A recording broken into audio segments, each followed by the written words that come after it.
வணக்கம். புறநானூறு பாடல் 28 போற்றாமையும் ஆற்றாமையும். பாடியவர் உறையூர் முதுகண்ணன் சாத்தனார். பாடப்பட்டோன் சோழன் நலங்கிள்ளி. திணை பொதுவியல். துறை முதுமொழி காஞ்சி. பாடல் எனும் உறுதிப்பொருள்கள் பற்றிய குறிப்பு.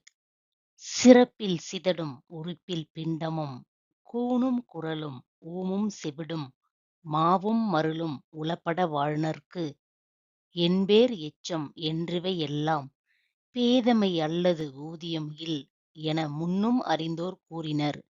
இன்னும் அதன் திறம் அத்தையான் உரைக்க வந்தது. வட்ட வரிய செம்பொறி சேவல் ஏனல் காப்போர் உணர்த்திய கூவும்.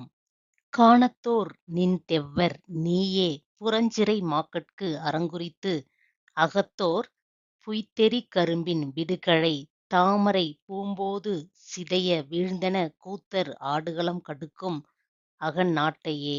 அதனால் அறனும் பொருளும் இன்பமும் மூன்றும் ஆற்றும் பெரும நின் செல்வன் ஆற்றாமை நின் போற்றாமையே. பாடலின் விளக்கம். மனவளம் குன்றிய சிதடு உறுப்பு குறையுள்ள உடல், கூன் முதுகு வளைவு, குள்ளம் ஊமை, செவிடு விலங்குத்தன்மை, பித்து ஆகிய எட்டும் அச்சம் தரும் பிறவிகள். இவற்றுடன் வாழ்வது நலமில்லா வாழ்க்கை என்று அறிந்து உணர்ந்த முன்னோர் கூறியுள்ளனர். அதனைப் பற்றி இன்னும் சொல்கிறேன் கேள். தினைப்புலம் காப்போர் யானை வருவதை அறியும் வகையில் பறவை சேவல் கூவி காட்டும் கானம் உடையவர் நின் பகைவர். கோட்டையை முற்றுகையிட்டவர்களுக்கு அரண் உணர்த்தும் வகையில் கோட்டைக்குள் இருப்போர் கரும்பு அம்பு எய்து காட்டுவர். எனினும் அது அகழியில் உள்ள தாமரைப் பூவை சிதைக்கும்.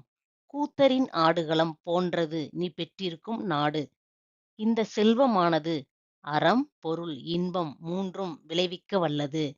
உன் நாடாகிய செல்வம் உனக்கு அவற்றை தரவில்லையாயின் நீ உன் நாட்டை போற்றவில்லை என்பதே பொருள். தேங்க் யூ ஃபார் வாட்சிங். இந்த வீடியோ உங்களுக்கு பிடிச்சிருந்தா லைக் பண்ணுங்க, ஷேர் பண்ணுங்க, கமெண்ட் பண்ணுங்க. மறக்காம எங்க சேனலை சப்ஸ்கிரைப் பண்ணுங்க. அப்பதான் நாங்க போடுற வீடியோஸ் உங்களுக்கு உடனுக்குடனே நோட்டிஃபை ஆகும்.